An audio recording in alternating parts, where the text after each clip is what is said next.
पिताजी, जब तक मेरे सीने में धड़कन रहेगी आप बहुत याद आओगे। रोज की तरह मैं पिताजी को आज अंदर बिस्तर से उठाकर बाहर कुर्सी में बिठा देता हूँ। और दिन तो पिताजी हाथ मुंह धोने के लिए तैयार नहीं होते, लेकिन आज आसानी से मान जाते हैं। तो मैं भी हल्का सा गुनगुना पानी करके उसमें से एक कपड़े को भिगो कर बढ़िया से पिताजी के हाथ पैरों की साफ सफाई कर देता हूँ। याददाश्त चले जाने और ठीक से खाना पीना न खाने के कारण पिताजी लास्ट समय में काफी कमजोर भी हो जाते हैं, तो फिर ज्यादा देर तक कुर्सी में बैठने में भी उन्हें परेशानी होने लगती है। तो मैं फटाफट से पिताजी के हाथ पैरों की साफ सफाई करके तुरंत अंदर जाकर कुछ फ्रूट्स ले आता हूँ। पहले फटाफट से एक केला छिलकर उसको बढ़िया से मैश करके पिताजी को खिलाने की कोशिश करता हूँ, लेकिन एक दो चम्मच खाने के बाद पिताजी खाने से इनकार कर देते हैं और बोलते हैं ये बिल्कुल भी अच्छा नहीं हो रहा है। तो फिर मैं सोचता हूँ क्यों ना आम काटकर पिताजी को आम टेस्ट कराया जाए। तो फिर मैं एक आम को काटकर उसके छोटे छोटे टुकड़े बनाकर टुकड़ों को बढ़िया से चम्मच से मैश करके पिताजी को खिलाने की कोशिश करता हूँ, लेकिन पिताजी एक दो चम्मच खाने के बाद आम खाने से भी इनकार कर देते हैं और पिताजी और दिनों के मुकाबले आज थोड़ा सा अब नॉर्मल सा भी लगते हैं। तो फिर मैं उन्हें फ्रूट्स खाने के लिए ज्यादा फोर्स नहीं करता और आराम से कुर्सी से उठाकर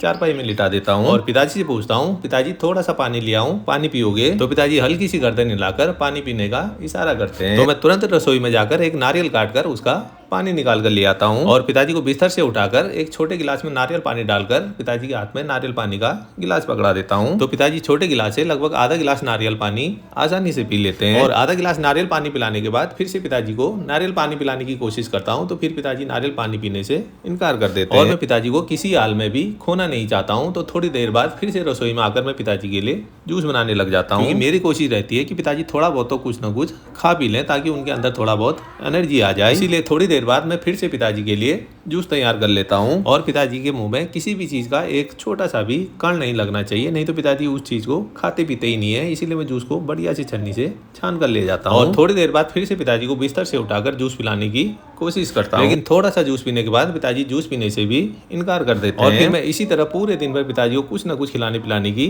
कोशिश करते रहता हूँ, लेकिन पिताजी हर चीज मुंह में डालने के बाद बाहर उगल देते हैं। और फिर दूसरे दिन 24 जुलाई लगभग शाम 7:30 बजे के आसपास जिसका मुझे डर होता है वही होता है। पिताजी मेरे सामने ही देखते अचानक से श्री प्रभु के चरणों में लीन हो जाते हैं और यह दर्द हमारे लिए इतना असहनीय होता है कि शब्दों में व्यक्त करना बहुत मुश्किल है। पिताजी, आज आप भले ही हमारे बीच नहीं है, लेकिन आपकी यादें मेरी हर धड़कन में हमेशा जीवित रहेगी। आप जहाँ भी रहो हमेशा खुश रहो और हमेशा स्वस्थ रहो। लव यू सो मच पिताजी।